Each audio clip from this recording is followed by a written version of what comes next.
اعوذ باللہ من الشیطان الرجیم بسم اللہ الرحمن الرحیم۔ اب ایک واقعہ آ رہا ہے ایک شخصیت کا، اور اس کی تمثیل کے پیرائے میں، ویسے تو یہ واقعہ ہے، یہ صرف کوئی تشبیہ نہیں ہے، لیکن یہ کہ اس کو تمثیلاً لائے ہیں۔ افراد اور اقوام کا کوئی معاملہ ایسا بھی ہوتا ہے کہ کسی قوم کو یا کسی فرد کو اللہ نے کوئی بہت اونچا مقام دیا ہو، بہت اس پر اکرام فرمایا ہو، بہت انعام کیا ہو، لیکن پھر یہ کہ وہ اپنی کسی ایک ہی خباثت کی وجہ سے اور کسی ایک بڑی غلطی جو ہے گراوٹ کی وجہ سے وہ اپنی تمام ان فضیلتوں سے محروم ہو جائے اور بالکل شیطان کا چیلا بن کر رہ جائے۔ وَاتْلُ عَلَيْهِمْ نَبَأَ الَّذِي آتَيْنَاهُ آيَاتِنَا، یہ بلعام بن باورہ، اس کی تفصیل جو ہے تورات میں ہے۔ یہ ایک اسرائیلی تھا، بہت نیک، عابد، زاہد، عالم، تورات کا بہت بڑا عالم، عابد اور زاہد، اور لوگ جو ہیں اس کی بہت عزت کرتے تھے، احترام کرتے تھے، اولیاء اللہ میں سے تھا۔ وَاتْلُ عَلَيْهِمْ نَبَأَ الَّذِي آتَيْنَاهُ آيَاتِنَا، نبأ ہے اس لیے یہ واقعہ ہے، یہ صرف مثال نہیں ہے۔ ان کو سنائیے خبر اس شخص کی جس کو ہم نے اپنی آیات عطا کی تھی۔ اس سے میں یہ مفہوم لیتا ہوں کہ صاحب کرامت بزرگ تھا، یعنی جو آیات جو ہیں یہاں پر خاص طور پر کرامت کے لیے آ رہا ہے۔ فَانْسَلَخَ مِنْهَا، وہ اس میں سے نکل بھاگا۔ فَأَتْبَعَهُ الشَّيْطَانُ، تو شیطان اس کے پیچھے لگ گیا۔ یہاں بھی ایک نقطہ بہت اہم ہے، پہلے انسان خود غلطی کرتا ہے، شیطان مجبور نہیں کر سکتا کسی کو غلطی پر۔ ان عبادی لیس لک علیہم سلطان، کوئی اختیار کسی بندے پر شیطان کو حاصل نہیں ہے۔ غلطی خود کرے گا، اب شیطان جو ہے اس کا پیچھا کرے گا، اور اب اس کو، جس کو ہم کہتے ہیں ہمارے پنجاب میں یہ کہا جاتا ہے برے کو گھر تک پہنچا کے رہنا، کہ اب یہ کہ اسے کہیں راستے میں چھوڑے گا نہیں، بلکہ آخری برائی کی آخری منزل تک پہنچائے گا۔ وَاتْلُ عَلَيْهِمْ نَبَأَ الَّذِي آتَيْنَاهُ آيَاتِنَا فَانْسَلَخَ مِنْهَا فَأَتْبَعَهُ الشَّيْطَانُ فَكَانَ مِنَ الْغَاوِينَ، تو وہ ہو گیا گمراہوں میں۔ وَلَوْ شِئْنَا لَرَفَعْنَاهُ بِهَا، ہم چاہتے تو اسے ان آیات اور جو بھی اس کے پاس علم تھا اس کے ذریعے سے ہم اسے اور بلند کرتے اور اونچا مقام دیتے۔ وَلَكِنَّهُ أَخْلَدَ إِلَى الْأَرْضِ، مگر وہ تو زمین کی طرف دھنستا چلا گیا۔ یہ زمین کی طرف دھنسنا کیا ہے؟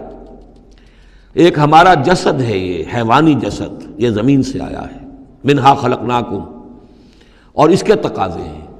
ایک وہ روح ہے جو عہد کر کے آئی ہے الست بربکم، ان کے درمیان کشاکش ہے۔ روح چاہتی ہے اوپر اٹھنا، کل شیء یرجع الی اصلہ، ہر شے اپنی بنیاد اور اپنی جڑ کی طرف، اپنے منبع اور سرچشمے کی طرف لوٹنا چاہتی ہے، لہذا روح اوپر اٹھنا چاہتی ہے، وہ اوپر سے آئی ہے۔ یہ جسم جو ہے، یہ ہمارا حیوانی جسد، یہ زمین سے آیا ہے، اس کی ساری توجہات زمین کی طرف ہیں، یہیں کا مال و متاع ہو، یہیں سے اس کی خوراک آ رہی ہے، یہیں سے اس کی تقویت کا سامان آ رہا ہے، ساری چیزیں یہ۔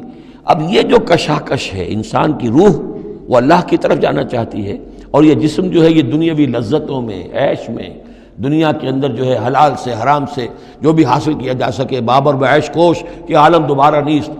اب اگر کوئی شخص فیصلہ کر لیتا ہے زمین کی طرف بیٹھنے کا، تو گویا کہ اب اس نے اپنے آپ کو اللہ تعالیٰ کی توفیق سے وہ محروم کر لیا۔ فَانْسَلَخَ مِنْهَا، اب وہ روح سسکتی رہے گی، احتجاج کرتی رہے گی، سسکتی رہے گی، ایک وقت میں آ کر شاید وہ مر جائے، اس پر موت وارد ہو جائے، اور وہ زندہ ہونے کی شکل میں بھی وہ در حقیقت ایک مقبرہ بن جائے یا تعزیہ بن جائے کہ روح اس کے اندر دفن ہو چکی ہے۔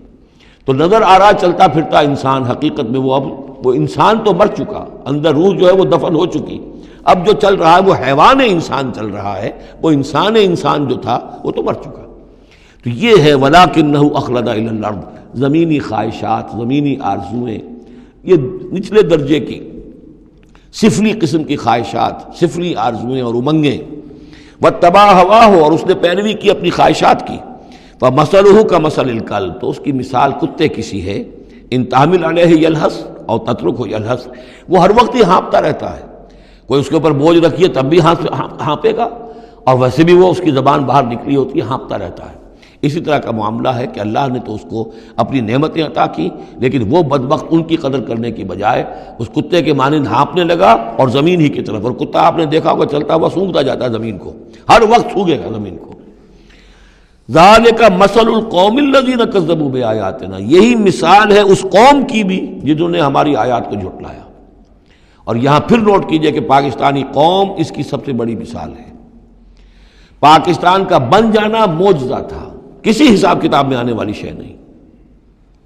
پھر پاکستان کا قائم رہ جانا معجزہ تھا، انگریزوں کو بھی اور ہندوؤں کو بھی یقین تھا کہ پاکستان قائم نہیں رہ سکتا، وائبل نہیں ہے، ختم ہو جائے، لیکن یہ کہ پاکستان قائم رہا۔ سن 65 میں اس کا بچ جانا معجزہ تھا۔ اتنی یقینی بات تھی کہ BBC ٹیلی ویژن کے اوپر دکھا دیا گیا فال آف لاہور، لاہور جو ہے وہ بھارتی فوج داخل ہو چکی ہے، قبضہ کر چکی ہے، اتنی یقینی بات تھی۔ شام کو جم خانہ میں شراب پینے کا پکا پروگرام تھا، لیکن خوف طاری کر دیا اللہ تعالیٰ نے ان کے دلوں پر۔ شاید ہمارا کوئی گھیراؤ کیا جا رہا ہے، کوئی ریزسٹنس نہیں ہے، کیا ہوا ہے؟ یہاں ہم غافل پڑے ہوئے تھے، ریزسٹنس کیا ہوتی؟ لیکن بجائے اس کے کہ وہ یہ سمجھتے کہ یہ غافل ہیں اور ریزسٹنس اس لیے نہیں ہو رہی، ان کے دلوں میں سألقی فی قلوب الذین کفروا الرعب، میں ان کافروں کے دلوں میں رعب ڈال دوں گا۔ وہ رعب پڑ گیا، پاکستان بچ گیا۔ تو یہ ساری چیزیں ہیں، معجزے پر معجزے ہیں، لیکن یہ سب کس لیے تھا کہ ہم اس ملک کو ہم نے حاصل کیا تھا اسلام کے نام پر۔ اسے تجربہ گاہ بنائیں گے، اسے ایک نمونہ بنا دیں گے پوری دنیا کے لیے، پوری دنیا دیکھے گی کہ اسلام کیا ہے، اسلام کا عادلانہ نظام کیا ہے۔ قائد اعظم نے کہا تھا ہم اس لیے پاکستان چاہتے ہیں کہ ہم عہد حاضر میں اسلام کے اصول حریت و اخوت و مساوات کا ایک نمونہ دنیا کے سامنے پیش کریں۔ وہ کہاں ہے؟ فانسلخ منہا، ان تمام آیات سے ہم نکل بھاگے ہیں، شیطان کی پیروی کی ہے، اور جو حال ہوا ہے 2 لخت ہو چکے ہیں، اور ابھی کیا حال ہوگا؟ جو نئی صورتحال جو ہے اس ملک کے اندر اب کھدبد ہونے لگی ہے، پکنے لگی ہے، اس کی صورتحال کیا بنے گی واللہ عالم۔ ذالک مثل القوم الذین کذبوا بآیاتنا، یہی مثال اس قوم کی بھی ہے جس نے ہماری آیات کو جھٹلایا۔ فاقصص القصص لعلہم یتفکرون، تو اے نبی آپ یہ چیزیں سنا دیجئے، شاید یہ تفکر کریں، شاید کہ یہ غور کریں، آپ یہ باتیں ہماری سنا دیجئے۔ سا مثلا القوم الذین کذبوا بآیاتنا، بری ہے مثال اس قوم کی جنہوں نے ہماری آیات کو جھٹلایا، وانفسہم کانوا یظلمون، اور وہ خود اپنی جانوں کے اوپر ظلم ڈھاتے رہے۔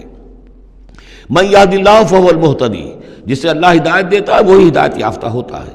ومن یضلل فاولئک هم الخاسرون، اور جس کی گمراہی کے اوپر اللہ تعالیٰ کی طرف سے مہر قائم ہو جائے تو وہ تو تباہ ہونے والے ہی ہیں۔ صدق اللہ العظیم۔